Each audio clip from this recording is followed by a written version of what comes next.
Good evening and welcome to our Front on the Joy News channel with me, Isaac Ofieje. Now, after a failed coup in 2019, the military are back again, staging another one in Gabon, this time near successful. Now, if this is deemed successful, this will put an end to a more than 5-decade rule of a father and son, affair in terms of governance. This coup happened less than 48 hours after, Ali Bongo was actually declared as the winner of the 2023 presidential, elections in Gabon.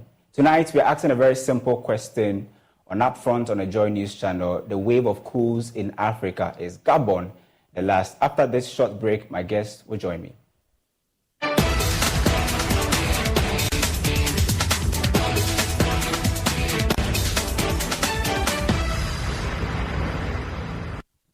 Well, thank you very much for staying with us here on Upfront. Now, I'll be joined by Dr. Ishmael Holovo. He's an international relations expert. And then also Dr. Osei Kwapon. He's a CDD fellow. And then Mr. Festus Abuaje, who is a retired colonel. He'll also be joining us on Upfront here. But gentlemen, welcome to Upfront on the Joy News channel. Thank you. Thank you. Now, before I engage you, I would like us to go and listen to Ali Bongo, who has been speaking and actually saying that his friends should make noise and that he's been given a house arrest. I'm Ali Bongo Ondimba, President of Gabon, and I'm to send a message to all the friends that we have all over the world to tell them to make noise, for the people here have arrested me and my family. My son is somewhere, my wife is in another place, and I'm at the residence. Right now, I'm in the residence and nothing happening. Nothing is happening. I don't know what's going on. So I'm calling you to make noise, really. I'm thanking you. Thank you. Right, I'm sure you heard Ali Bongo over there. Let me start off with you, Colonel Retired Festus Abuaje. The characteristics of almost all the 8 coups that have happened in Africa right from 2020 till now have had the same chorus, economic challenges, people are not happy with the democratic system. What is really going on in the sub-Saharan space in terms of, governance and then this coups that we have in Africa? Well, thanks for having me, and let me say hello to my learned friend on the other side. I've always seen him on TV, but I have not met him in person. So, Doc, it's good to see you and meet you on the... Nice to see you. Yeah, in my very humble opinion, I think our political elite in the continent have become very complacent. Because it was just after independence when those leaders who won independence for us and thought that that was their ticket to, 1, establish one-party state, and then 2, to rule as life presidents, were all toppled because the political space was too narrow or didn't even exist for other actors. And we thought that after what some learned friends like Collier have called the third wave of democratization, following the end of the Cold War, we're going to learn the right lessons. And that a new crop of African leaders will be mindful of the values that we have established in the new African Constitution, and then in the new mechanisms like the African Peace and Security Mechanism, and then into West Africa, the supplementary protocol that we are always talking about, which establishes the core values of how African states should be governed. Our leaders are not governing African states like that. They have become non-accountable to nobody except to themselves. They use a constitution in what our learned friends call constitutional tyranny to try and terrorize the very citizens and institutions of the state. that should be established or that are being established to try and make life better for all citizens of these respective countries. They suppress the rule of law, for instance. They suppress human rights. They use state institutions to kill citizens as if, and when you talk, they say they are criminals. And yet some criminals who commit the same offense because of their political status are not killed. So that is why the coups are happening. That complacency and even the audacity to change constitutions that the senior Ali Omar Bongo that we're talking about came to power in 1967, 2003. In fact, he would have exceeded the 7-year term multiple times. He asked for another term, right?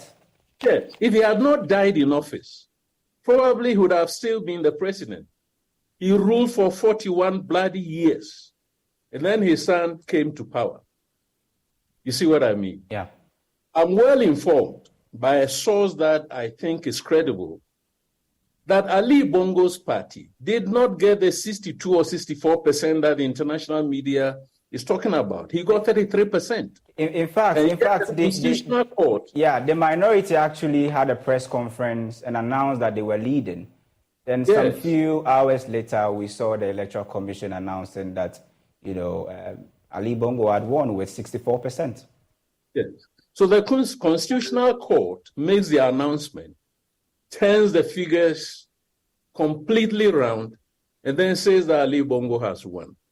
Now I've been saying that for us in Ghana, let us go and read General A.K. Okran's book, Politics of the Sword. In any state, especially one that calls itself a democracy, when that state captures the political space and makes it impossible for contestants, as political actors, to contest political power, the only alternative becomes the military, which is established to defend the very sovereignty that leaders trample upon. And that is the reality that we are facing. It is not that military rule is good. In fact, the people who are jubilating in Gabon are jubilating because a button has been pressed, the reset button that you and I know about in ICT, to reset the constitutional button and then clean, the slate and then have a new start. That is what is happening. We are not saying that the military is coming to rule better than their civilian counterparts, but the military is the only alternative left for the political groups in Gabon to also participate in governing the country. And we'll wait to see what programs they put in place to transition power. If the opposition had, really, very factual, evidence to say that they were robbed or the elections were rigged, why not, subject it to constitutional, proceedings rather than the military deciding to take power? No, I mentioned the Constitutional Court. The results that you are quoting were announced by the Constitutional Court. In those democracies where they have constitutional courts, that is the end. So the Constitutional Court comes and says that Ali Bongo has won. So this mantra that we have in Ghana, go to court, when you know very well that the political actor in power has captured the judiciary. So you go to court for no consequence because you will not get the relief that you are seeking. And I think my colleague on the other side, his left friend, will be able to speak better about that. State capture. So when politicians capture, those in power capture the state, the judiciary is captured, legislature is captured, other entities of state, parastatals, everything is captured. You have no other option than for the military to come in and reset the button. So I want to tell your audiences, those who have been saying that military coups don't deliver. Military coups don't aim to come and deliver development. They aim to reset the constitutional button when it has become absolutely impossible for power to change hands smoothly through free, fair, transparent elections. Then the military steps in, and that is what has happened in Gabon. and happen in Niger, Burkina Faso, Guinea, and all these countries, and many more that are going to follow. Right. And you know the countries, all of us know countries in Africa where we say democracies, but the leaders are autocrats. Constitutional, what do you call them? The noun form of tyranny.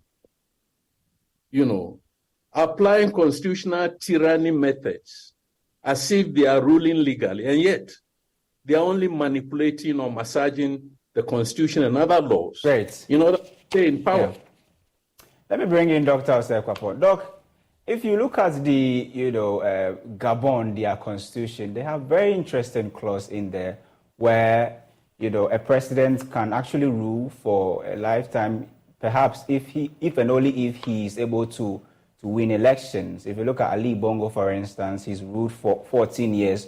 Although, there was some standardization done in April this year where I think the tenure of office was reduced from 7 years to 5 years. He was actually seeking for a third term, a man that had suffered stroke, I think 4 or 5 years ago, asking for a third term when he had ruled for 14 years. Do you think there were any gaps, constitutional gaps, with regards to some of these clauses that existed in the Gabonese, their constitution? Thank you very much, and greetings to the fellow panelists. So, it's just interesting how even with the rules in place, that you have, some of these African leaders who find constitutional means to continue to perpetuate themselves in power. This morning, I was saying to myself that the African autocrats of yesteryears, who sort of felt they only needed a gun to be able to hold on to power, I think after what we call the third wave of democratization, came to realize that they couldn't use the old methods, that they needed the new methods. So finding ways in constitutions to find a way to keep themselves in power, they came to find out that elections is one way to, quote unquote, legitimize themselves and hold on to power.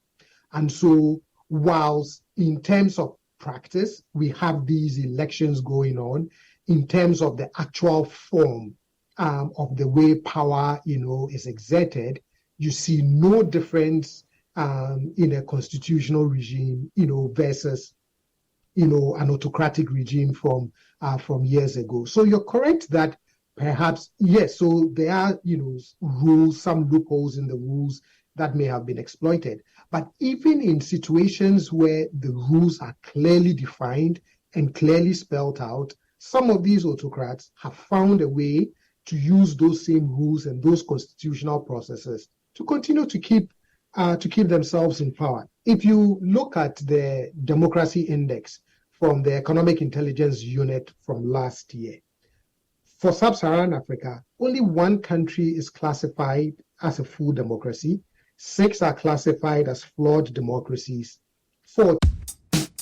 $88 billion is just a number, but not when we use it for our community benefits plan. It can be used to help deliver the promise of an education. We'll empower young entrepreneurs through the creation of the Howard University and PNC National Center for Entrepreneurship.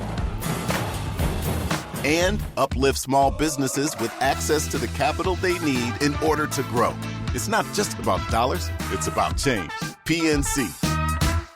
Wake up, people. You're optimizing every waking hour of your life. From carpooling kids, to work, to friends, and everything in between. You have to get sleep. And a bed that can perform as well as you do. Meet the next generation Sleep Number Smart Bed. It effortlessly adjusts to your shape, position, and movements. Learning how you sleep, so you learn to sleep better. Night after night. Sleep next level. Only from Sleep Number. Don't miss our Labor Day special. Save 50% on the Sleep Number Limited Edition Smart Bed, plus free delivery when you add a base. Ends Labor Day. Wendy's new breakfast 2 for $3 Biggie Bundles let you create your own delicious combo. Choose from a sausage biscuit, egg and cheese biscuit, small seasoned potatoes, and a medium hot coffee. But it's obvious which combo's the best. Sausage biscuit and small seasoned potatoes. Well, maybe it's the fresh cracked egg and cheese biscuit with a medium hot coffee. Or 2 savory sausage biscuits. Whichever you pick, you can't go wrong. Choose wisely. Choose Wendy's new 2 for $3 Biggie Bundles. Limited time only. U.S. price and participation may vary. Not valid in a combo. Single item at regular price. Seen as hybrid democracies, and 23 as authoritarian regimes. The instructive thing is, even for the flawed, the hybrid, and the authoritarian, some of them regularly have elections. Some of them have constitutions in place. And so it's this era of, we have a constitution in place, we have a constitutional design, but in terms of the way governance actually happens on a day-to-day basis, in form and in character, these are sort of constitutional autocrats, if you may use that term. So it may not necessarily just be a question of the gaps, in the Gabonese constitution, because we've seen cases where even when the rules are clearly defined, that some of these autocrats still find a way to manipulate the constitutional rules and the constitutional processes to keep themselves in power. How will you describe the just ended 2023 presidential election of Gabon, where there were no enough and sufficient international observation? Internet was actually shut down, and then some, power cuts and all of that. How will you describe the election that just, took place in Gabon? When you do these things, right, it raises a lot of questions about the legitimacy of not just even the process, but also of the outcome of the election. You could have won, and you could have won cleanly, right? But when you do all of these things, especially when you're one who has been in power, for a long time, people have seen the way you've exercised power. When you use some of these underhanded tactics, all that observers see as an attempt to manipulate a process in favor, in favor of yourself. And therefore, you end up having an election where, and this is one of the things that I've also noticed about these election observers and some of these countries that observe our elections. I think they choose peace over fairness and justice, right? So long as an African election did not end up with scores of people dead on the street, bloodied faces, noses, and the rest, they tend to always say free and fair, but maybe with some concerns, right? But it comes to a point where we also have to think about the justice component of some of these elections, like just what happened, in the case of Gabon. Right. Let me bring in Dr. Ishmael Holovo. If you look at all the 8 coups that have actually happened since 2020, almost all of them are Francophone countries, from Mali to Burkina Faso to Guinea to, now Niger and then also Gabon. Is there any geopolitical, characteristics of these coups that have happened in almost all the Francophone countries that we are talking about? Is there anything that we can draw out of this? Is France actually losing its power in its colonies? Thank you, and let me extend greetings to the fellow panelists. In natural fact, looking at what you yourself have presented, you observe that it seems all the 8 incidents share the same underlying factor, that they are all French colonies. If you look at how French has related to the former colonies, it still have a lot of influence on who stays in power and who get booted out of power.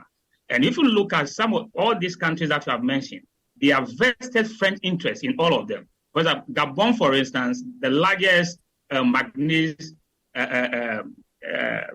right? Deposit, mining site is being mined by a French company.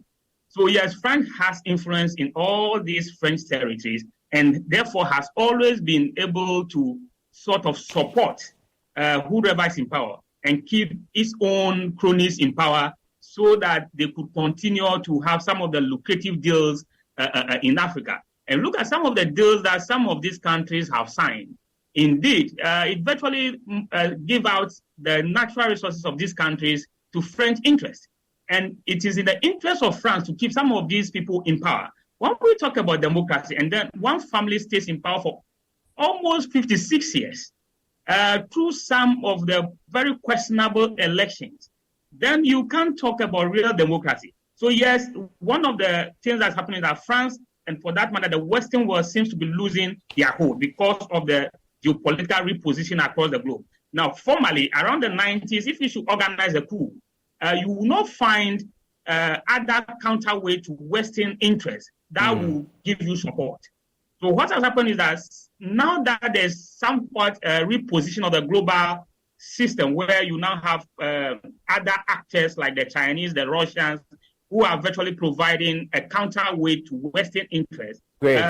Coups have come back because... Let me put this across, Doc. There's a response actually from Russia, and they say Moscow has received with concern reports of a sharp deterioration in the internal situation in our friendly African country. They are terming Gabon as a friendly African country. We continue to closely monitor the development of the situation and hope for its speedy stabilization. So definitely there's some sort of Western power to fall on, isn't it? Of course. You see, coup makers don't necessarily find natural allies in the West. They will always find those countries that project respect for internal sovereignty, like the Chinese, like the Russians. Now, since this country is becoming more powerful, then these coup makers are able to do what they do because then they do not fear Western sanctions. Because then in the 90s, in the early 2000s, when you make a coup, the West-led world will come at you. But now there are alternatives that you can deal with. So as Russia said, they are monitoring a friendly nation because they have interest. Now, once the Russians and the West are not singing from the same hymn book, it means that if Western nations decide to employ sanctions, whatever means they want to employ to reinstate the outside president, these other nations may lean to the support of the coup. If you look at Niger, for instance, they were shouting Russian slogans as a support for what they did. So yes, there is always that geopolitical dynamics in the coups that we are seeing. And more importantly, there are people in French-speaking West Africa, French-speaking Africa, that felt that for a long time, they have not been able to make good use of their own resources. They have not been able to pursue independent paths to development. So therefore, leadership that has virtually represent French extension, most of those elites have virtually been an extension of French influence in Africa.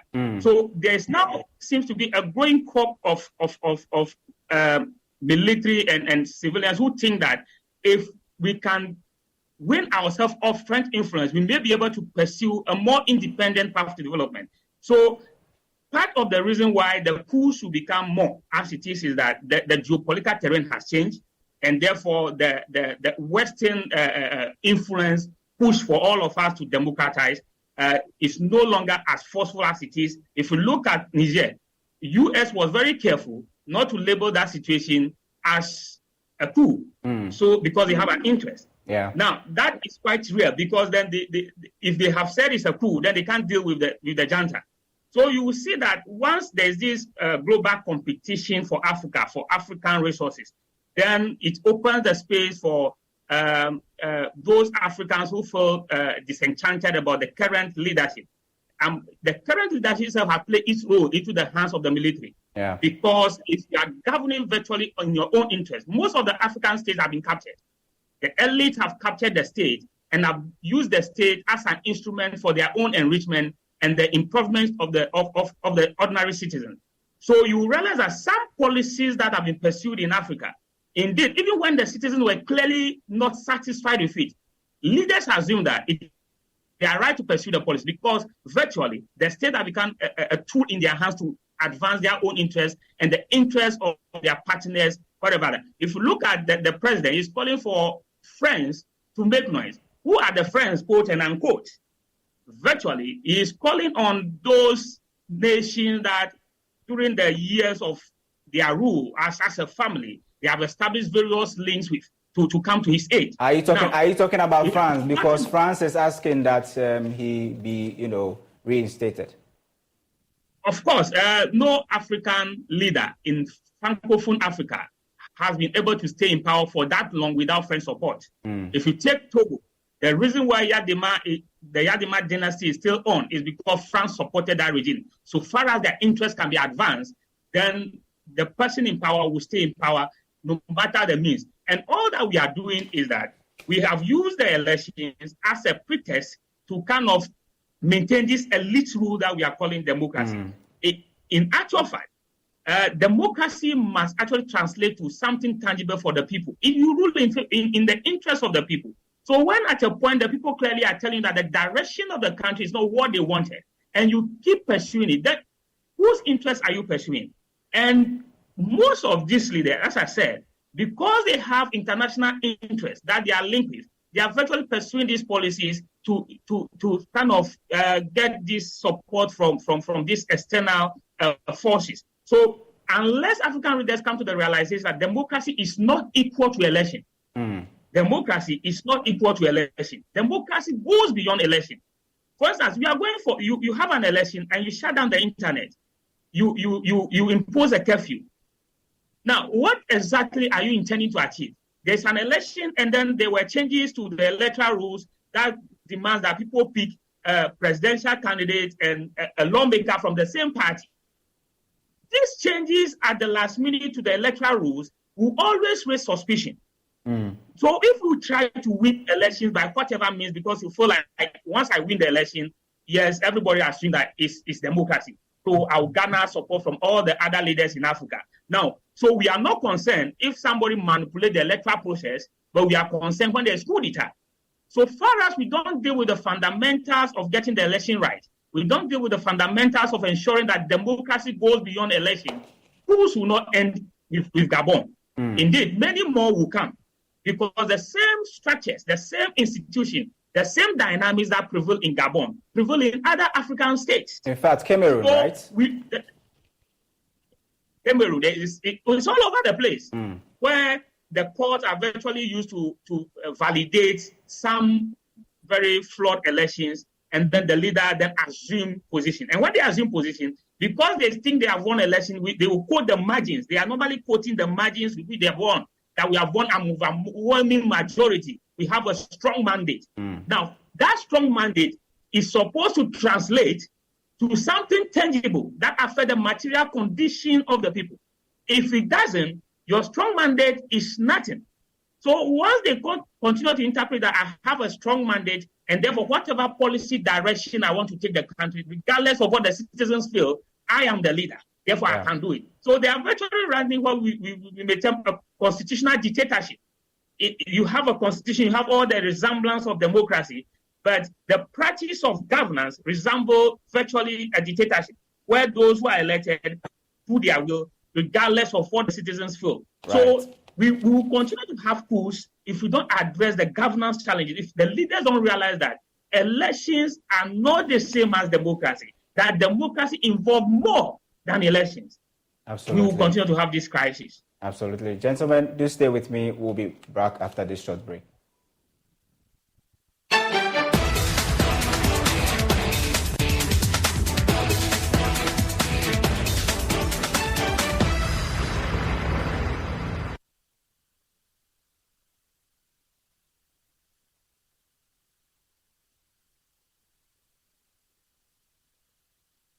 Hello, my name is Abeku Agri Santana. If there's anything that makes my life so easy, it is my bank. I love hanging out with my boys at our usual fufu joint.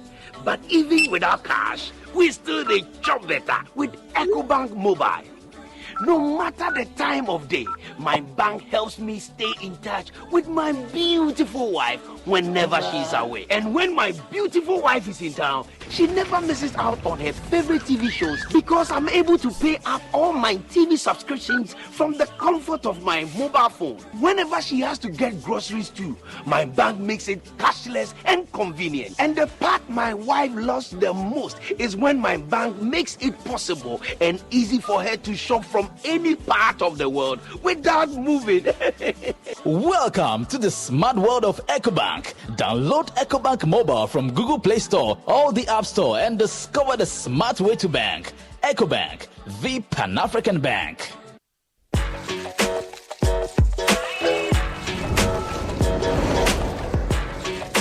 You are your own person, unique, one of a kind, special. That's why you deserve everything tailored to suit your particular taste, your preference, your needs. Just like MTN Just For You. You can get customized offers tailored to who you are. Dial *141# or use the MyMTN app to get to choose from a variety of offers made just for you. In partnership with National Theatre and Joy FM, Roverman Productions presents Naked in Bed, an original Able White play. Your mother said you are calling off the wedding. Wait, my dress is ready and I must wear it. Drinks have been bought and I must drink it. Big men are coming and I must grab one. Wait, I caught him in bed with my friend Mercedes. Jesus! No! She said Mercedes, not Jesus. Venue, National Theatre. Date, September 1st, 2nd, 3rd, 8th, 9th, and 10th. Time, 1 show on Fridays at 7 p.m. 2 shows on Saturdays at 4 p.m. and 8 p.m.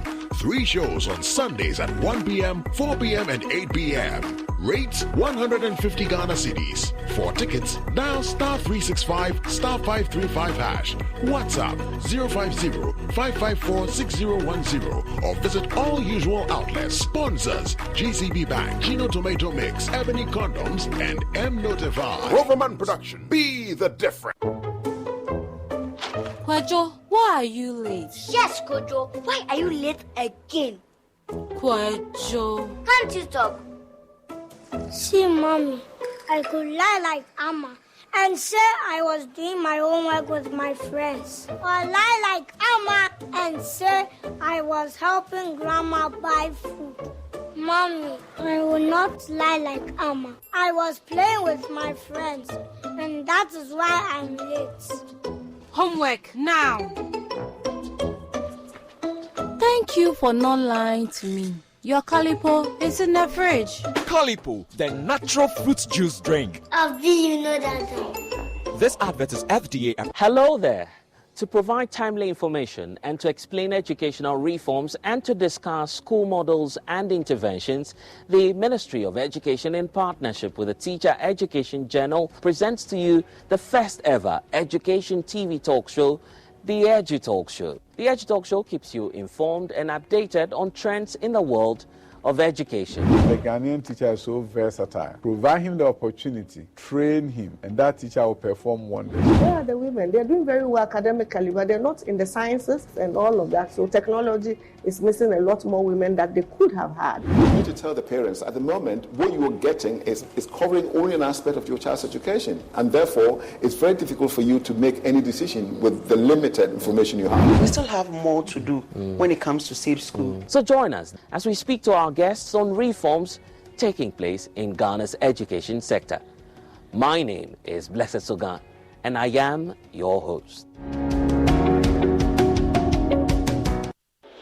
Hello, my name is Abeku Agri Santana. If there's anything that makes my life so easy, it is my bank. I love hanging out with my boys at our usual fufu joint.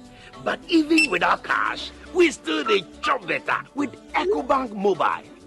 No matter the time of day, my bank helps me stay in touch with my beautiful wife whenever she's away. And when my beautiful wife is in town, she never misses out on her favorite TV shows because I'm able to pay up all my TV subscriptions from the comfort of my mobile phone. Whenever she has to get groceries too, my bank makes it cashless and convenient. And the part my wife loves the most is when my bank makes it possible and easy for her to shop from any part of the world without moving.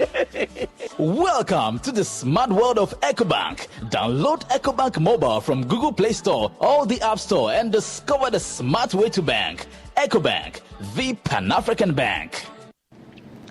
It feels like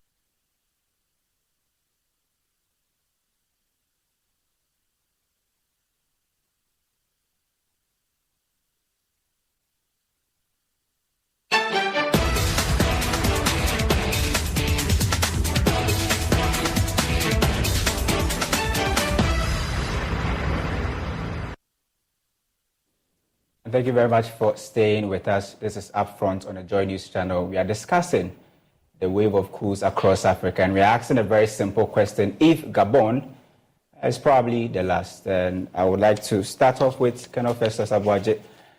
I'm just looking at the data, and if you look at all the coups that have happened in West Africa, for instance, Niger, Burkina Faso, and Mali, they all seem to be forming an alliance against any form of military intervention or whatsoever.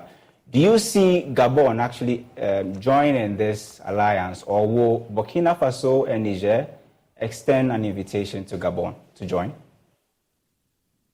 Well, it's a bit difficult to answer the question directly because Gabon is in Central Africa.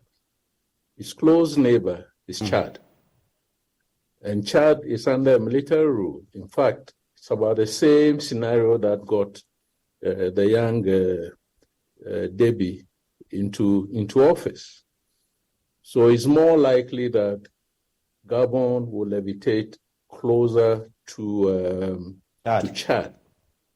But there's one big difference here that, unlike Chad, Gabon is not facing any, excuse my words, existential threat from terrorism. It's a fairly stable country in terms of external threats. And therefore, the inducement for Gabon to form an alliance with Chad is a bit minimal. We cannot rule it out, especially if other external interests begin to put pressure on Gabon. Then Gabon will find it in the interest of the junta to get closer to Chad. And it's not impossible that it may now join the alliance of the 4 West African states that have established the solidarity. In fact, in academic work, there is this notion that there could very well be a wider Sahelian alliance stretching all the way from Mauritania across our own West African Francophone countries into Chad and then to Sudan and then to the Red Sea coast of Somalia. Given the developments of instability in those regions and the tendency of sub-regional organizations like the ECOWAS, we're still waiting to hear what ECAS, the Central African Community, might say, and then what exactly the African Union might say. But the African Union particularly will find itself in a very tricky situation because in Central African Republic, close to Gabon, in 2013, the Assembly of African Heads of State endorsed Central Africa's transition. It did not condemn the coup. It rather said that the transition must be allowed to run its course. Yeah. Therefore, some of us found it a bit, difficult why the African Union would tend to support ECOWAS for imposing sanctions on Niger and asking for an immediate transition or restoration of democracy, when in the CR, it had not done the same. This is the kind of consistency that we're always talking about. That as far as I'm concerned, and some of us are concerned, every protocol that you read, the African protocol, the AU protocol on unconstitutional changes of government, established in Lomé in 2000, did not talk about military coups. It talked about unconstitutional changes of government. The ECOWAS supplementary protocol talks about SAVE, an accession to power through unconstitutional means. And therefore, some of us are arguing that all coups are coups, whether they are civilian coups or whether they are military coups, they are coups.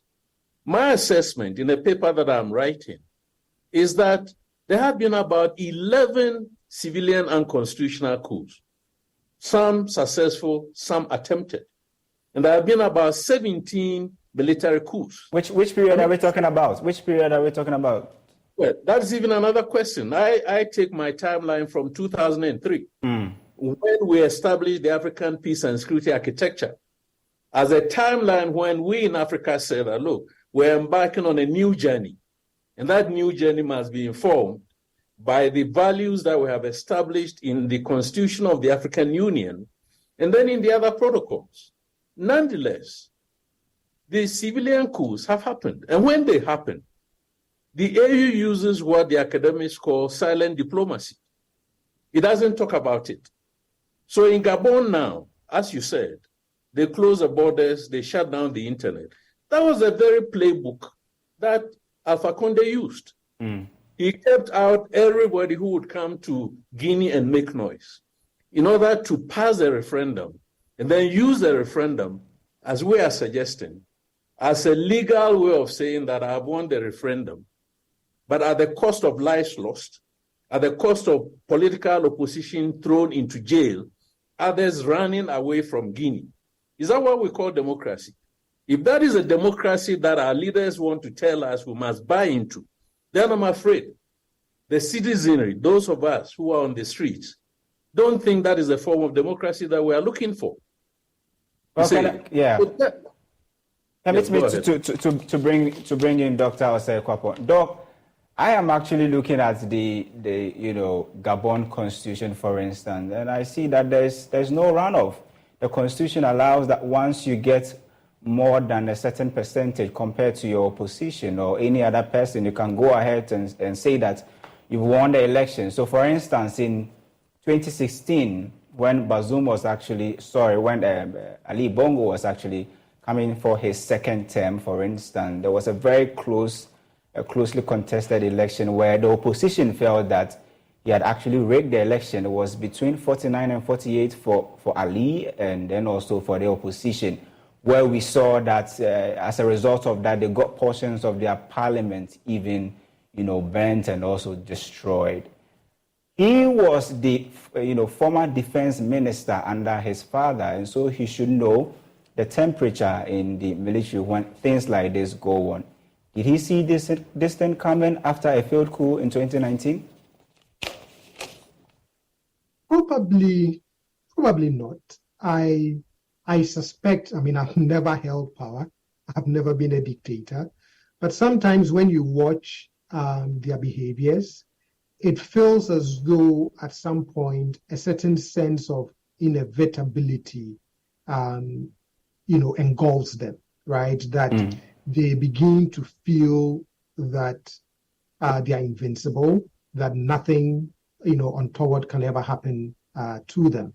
So even as they're trying all of these tactics, all of these mechanisms to perpetuate themselves in power, I don't think they ever stop for a minute to think that their actions have consequences that may be detrimental, not even just to their country, but to them as well.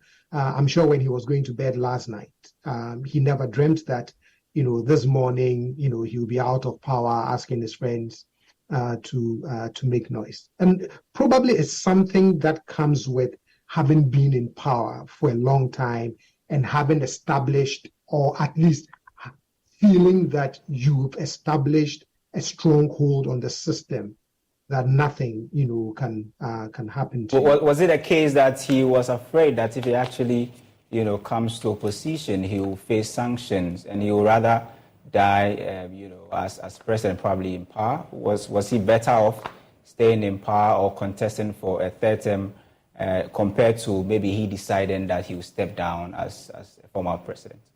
Yes. If you look at the way, we do political accountability in our quote-unquote democracies, you tend to see people in power holding their own people in power accountable, what we call in-regime accountability. It's always post-regime accountability that you tend to see a lot more. So you're correct. Depending on, the transgressions, things that he reads, he hears people talking about as having been committed by him, members of his government in power. At that point, your calculus is, do I stay in, hang on, because that gives me the protection and the insulation that I need against any possible charges that I may face, versus do I risk playing the game fairly, go out of power, be in a position where a new government then can come after me, my family, and people who served in my government. So I think all of that contributes to that calculation that then leads people like the Ousted Bongo to say, I'll do whatever it takes to stay in power. Right. Dr. Holovo, Niger, Gabon, for instance, just like Niger, these two countries are very rich in terms of minerals. Gabon, for instance, is able to export more than $3 billion every year in terms of crude. This is education for the self-starters, the go-getters, and the big dreamers. So if you're looking for a university that believes in your potential as much as you do, this is the school for you. At Strayer University, we've been in the DC area for over 130 years, and we're always adapting to students' ever-changing needs in this ever-changing region, so you can keep striving. Visit strayer.edu to learn more. Strayer University is certified to operate in Virginia by Chev and has many campuses, including at 2121 15th Street North in Arlington, Virginia. Oil exportation, they mine manganese, they also have cocoa and other things. Why are they still poor, and why is it that the citizens are not able to map the kind of development that they have in terms of their standard of living to the resources they have? Is it a case of the alliance they have with some of their colonial masters in terms of the kind of arrangement they have with France and other superpowers? Okay, thank you. The point is that natural resources on their own do not translate to development. What it is that you need to manage or govern these resources in a way that allow the dividends from these resources to affect development in your country. Now, what has happened over the years is that we were bequeathed with a particular economy at independence that is structured in a way that the natural resources of these former colonies were virtually feeding the development of their former colonial masters. And since we were not able to deal with how to effectively govern our own resources so that we get the best deal out of it, we have the resource, but the dividends of the resource are not affecting us. Even what we get from these resources are being siphoned by our elite. So when we are not getting enough from our resources, the little we make of these resources are being siphoned by the elite. And in terms of policies, we have pursued policies that are not productive enough. So therefore, the country will be very rich in resources, but the people in the country are very poor. So some of us tend to say that these francophone countries, including Gabon, do they get to keep their own international reserves? They keep a portion of their international reserves with France because the currency they operate is backed by France and attached to the ECO, to the euro. So you will see that while they don't have their own central banks as we in Anglophone Africa tend to have, at least if we even mismanage ourselves, that is to know that we are mismanaging it ourselves. So virtually, most of their economies are being managed indirectly by the former colonial master.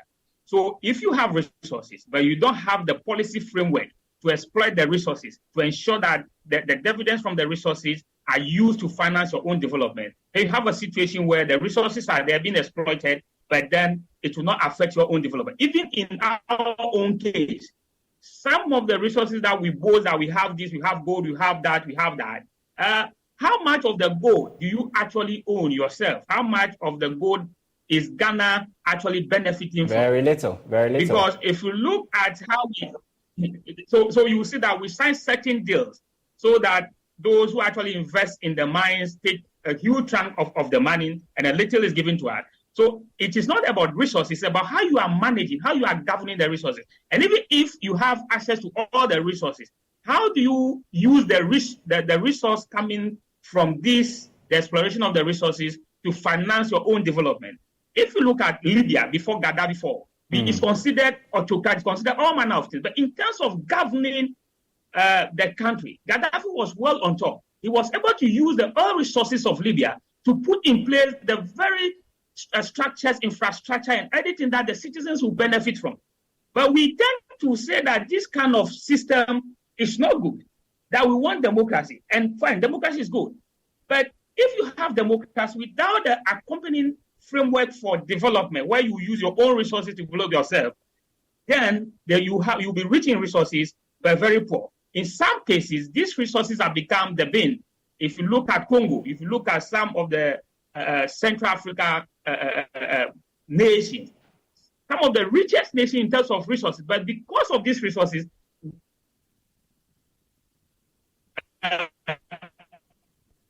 vested interests have made sure that they don't have the peace and the space, the resources to true development for their people. So, particularly in French Africa, what has happened is that most of these resources are being exploited, and most of the benefit go to France because much of them are being mined by French companies with some of the deals that virtually benefit France, and the leaders there are virtually kept in power by the French.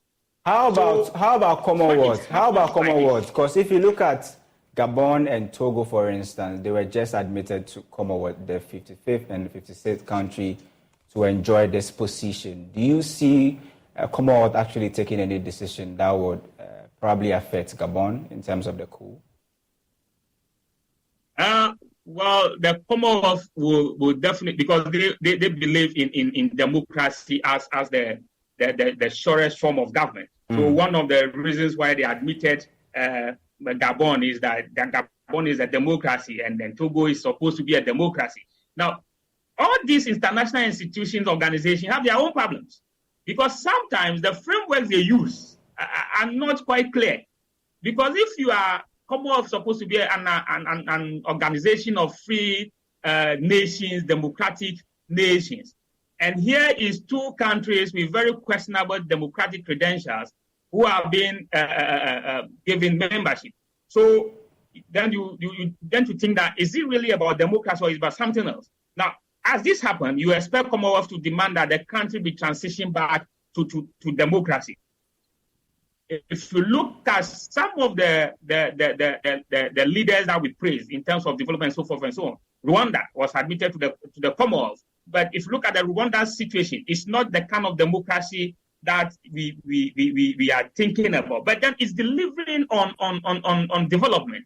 So you see, we need to move the conversation away from democracy, which is election oriented, to a system of government that delivers development. Because some systems of government may not be democracy in the Western sense of the word, as the case of Libya, as the case of Rwanda. Right. But those democracies, those systems of government are delivering on the basic needs of the people. If you look at the Chinese, you may not call them democracy, but are they delivering on what the citizens need? They are delivering. So it is not always the case that we should have a government, quote unquote, catch in the Western framing of democracy to be able to deliver development. Development will come when we have basic frameworks that allows all of us to know how our resources are being used, to have a say in how they are being used. When leaders begin to think more of the people, I have seen what the Chinese very closely. Listen, they may not go to elections, but the people in China have a major say in how their government functions. They do not allow their citizens to complain that much. They deliver on what the citizens need. Therefore, the West has long expected that system to disintegrate, but it's grown stronger because of the ability to deliver the economic good. Our democracies are democracies in the name of elections, right, but they deliver no development to our people. Right. Gentlemen, because of time, I would like to pick your thoughts on one question. Do you really think that the school in Gabon will have any implication on Ghana and then also in the sub-Saharan African region, where we've seen a wave of coups across the continent, and then also the fact that just between 2020 and 2023, we've had more than 8 coups. I would like to start with Mr. Festus Abuaje. You have 30 seconds, please.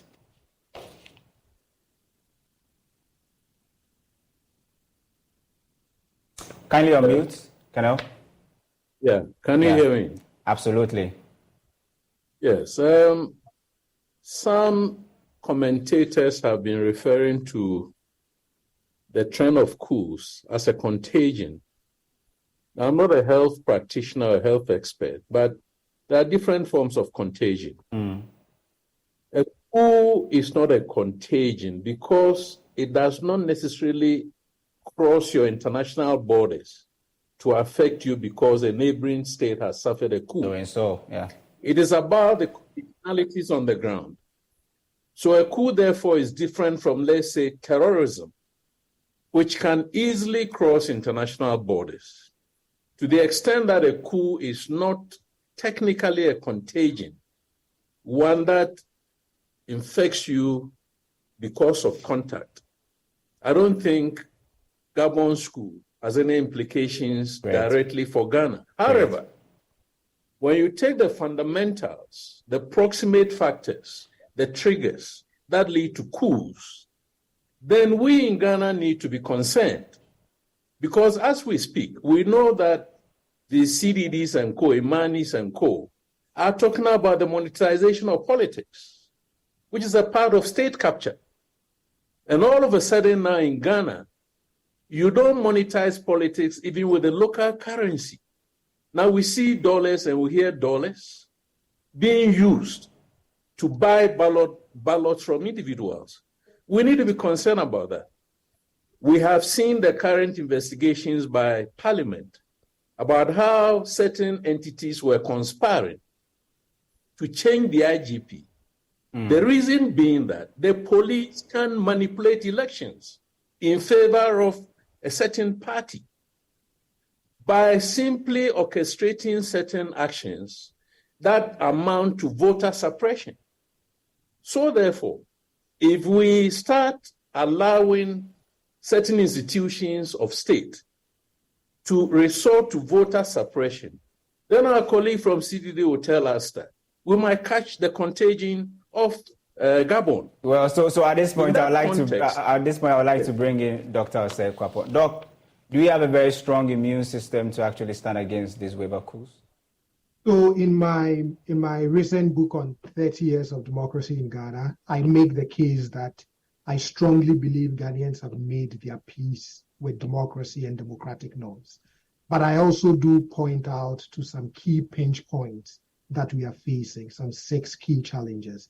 So I as Colonel Abuaji said, it's not a contagion that may spread to us, but it also does not mean that we shouldn't pay attention to some of the pinch points that citizens are feeling around democracy and not addressing. Great. Thank you very much, gentlemen. This way, time will allow us to peg our conversation. There's more on myjoyonline.com when you go onto our website.